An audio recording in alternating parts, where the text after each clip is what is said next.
नमस्कार दर्शक बंधु, आपण मानक डिवाइन जगन्नाथ चैनल को स्वागत करुछि। बैशाख मासर अमावास्या को रुक्मिणी अमावास्या कहा जाए। चलित वर्ष 17 एप्रिल 2026 शुक्रवार दिन रुक्मिणी अमावास्या पालन करा जिवो। माँ रुक्मिणी भगवान कृष्ण का अर्धांगिनी। एही अमावास्या माँ रुक्मिणी का पूजा और तांकर महत्व को मने पकाया पई रुक्मिणी अमावास्या भावे परिचित होईछि। देवी रुक्मिणी को माँ लक्ष्मी का अंश भाव धरा जाए, तेणु यह दिन भगवान श्री नारायण सहित तांकर आराधना करा जाए। यही अमावास्या को ओडिशा रे विशेष भाव पालन करा जाए। पुरी श्रीमंदिर रे ए दिन भगवान का विशेष नीति और उत्सव हुए। यही दिन रे भक्त माने दिव्य नारी शक्ति को स्मरण करिथांती।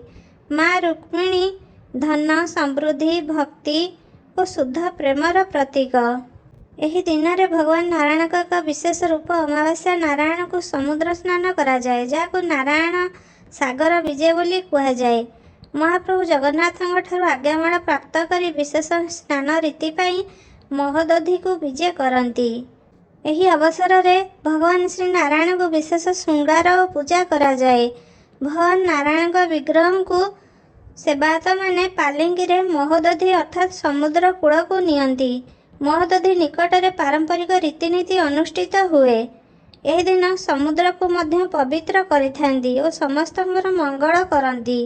स्नान पर सेमाने जम्बेश्वर मंदिर को जाती। सेठारे स्वतंत्र नीतिकांति पर पुनः श्रीमंदिर को फेरी आसती। विश्वास करा जाए जे रुक्मिणी अमावास्या दिन समुद्र रे स्नान कले समस्त पाप नाश हुए, आत्मिक पवित्रता मिले। यह दिन भक्त माने भगवान नारायण और माँ रुक्मिणी को पूजा करी शांति समृद्धि और सुखमय जीवन पाई प्रार्थना करती। जदि आपण मानक आम भिडियोटी भल लगी लाइक शेयर कमेंट और सब्सक्राइब करने को भूलंतु नहीं। जय माँ रुक्मिणी।